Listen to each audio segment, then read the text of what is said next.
सोलापूर शहरात महापालिका निवडणुकीचा रंग हळूहळू चढू लागला असून सर्वसामान्य कार्यकर्त्यांची निवडणूक असल्याने राजकीय वातावरणात मोठी लगबग पाहायला मिळत आहे। या पार्श्वभूमीवर शहर उत्तर विधानसभा मतदारसंघात हालचालींना विशेष वेग आला आहे। शहर उत्तर मतदारसंघात एकूण 11 प्रभाग असून त्यातील 3 प्रभाग शहर मध्यभागाला लागून येतात। या सर्व प्रभागातील जवळपास 50 उमेदवारांची निवड व उमेदवारी निश्चित करण्याचे महत्त्वाचे अधिकार आमदार विजयकुमार देशमुख यांच्याकडे असल्याने त्यांच्या भूमिकेकडे सर्वांचे लक्ष लागले आहे।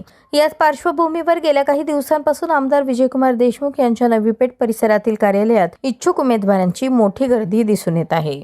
शहर उत्तरमधील जवळपास सर्वच इच्छुक उमेदवार आपली उमेदवारी निश्चित करण्यासाठी जोरदार लॉबिंग करताना दिसून आले। विशेष म्हणजे अनेक इच्छुक आपल्या कार्यकर्त्यांसह थेट कार्यालयात ठाण मांडून बसल्याचे चित्र होते। काहींनी तर रात्रंदिवस कार्यालयातच थांबून आपली उपस्थिती ठसवण्याचा प्रयत्न केल्याची चर्चा राजकीय वर्तुळात रंगली आहे। दरम्यान आमदार विजयकुमार देशमुख हे प्रत्येक इच्छुकाशी संयमाने संवाद साधताना सर्वांना विश्वासात घेण्याचा प्रयत्न करत असल्याचे चित्र दिसून आले। कोणालाही थेट नकार न देता सर्वांनाच समाधान मिळेल असा संवाद साधत आमदार देशमुखांनी राजकीय समतोल राखल्याची चर्चा आहे। नमस्कार, मी सीमा सुरेश शिंदे, प्रभाग क्रमांक 5 पाळे येथून ओपन महिला म्हणून इच्छुक उमेदवार आहे। भारतीय जनता पार्टीमध्ये मी इच्छुक फॉर्म भरलेला आहे आणि माझी मुलाखत पण झालेली आहे।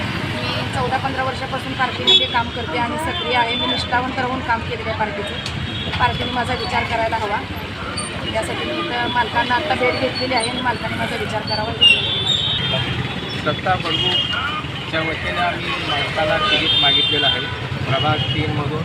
कारण का गेल्या 15 वर्षापासून आमचा दत्ता बडगू सक्रिय काम करतो आणि पक्षाची एकनिष्ठा आहे, सामाजिक कार्यक्षेत्रात आहे आणि सर्व क्षेत्रात म्हणजे लोकोपयोगी काम करण्यामध्ये 100% मी काम करतो आणि गेल्या 15 वर्षापासून काम असल्यामुळं त्या प्रभागात त्यांचं वर्चस्व आहे आणि तळागाळातला कार्यकर्ता असल्यामुळं पक्षाने विचार करावं आणि यावेळेला संधी द्यावं अशी मी मालकांना विनंती केली।